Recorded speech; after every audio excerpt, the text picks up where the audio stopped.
অনেক খারাপ খবরের মাঝে টেলিপাড়াতে কিছু ভালো খবরও সামনে আসে, যাতে সবার মন ভালো হয়ে যায়। সম্প্রতি সুখবর দিয়েছেন বাংলা টেলিপাড়ার অন্যতম জনপ্রিয় এই দম্পতি। বিয়ের 8 বছরের মাথায় মা হতে চলেছেন বাংলা ধারাবাহিকের জনপ্রিয় অভিনেত্রী পিয়ান সরকার। বেশিরভাগ ধারাবাহিকে খলনায়িকার চরিত্রে কাজ করেছেন তিনি। তার স্বামী অর্থাৎ জনপ্রিয় পরিচালক রাজা চন্দ্র তার জন্মদিনে স্ত্রী পিয়ানকে নিয়ে এই সুখবরটা সবাইকে জানিয়েছিলেন।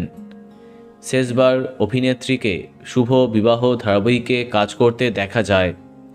সেটা শেষ হয়ে গেলে আর মেগায় কামব্যাক করেননি তিনি। টেলিপাড়াতে তার মা হবার গুঞ্জন ছিল। অবশেষে এদিন সামাজিক মাধ্যমে পিয়ান এবং রাজা জানিয়েছেন, আমরা এতটাই এক্সাইটেড যে এই আবেগঘন মুহূর্ত ভাষায় প্রকাশ করতে পারছি না, পরিপূর্ণ অনুভব করছি। এদিকে সম্প্রতি সম্পন্ন হয়েছে অভিনেত্রী পিয়ান সরকারের সাথের অনুষ্ঠান। বেশ বড় করে আয়োজন করা হয়েছিল।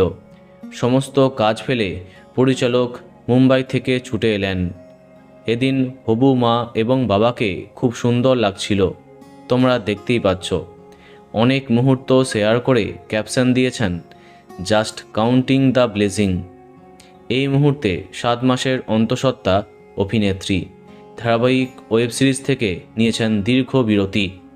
আমাদের তরফ থেকে হবু মা এবং বাবার জন্য অনেক শুভকামনা। তো বন্ধুরা, তোমরাও শুভেচ্ছা জানিয়ে দাও, ভিডিওটি লাইক এবং শেয়ার করো।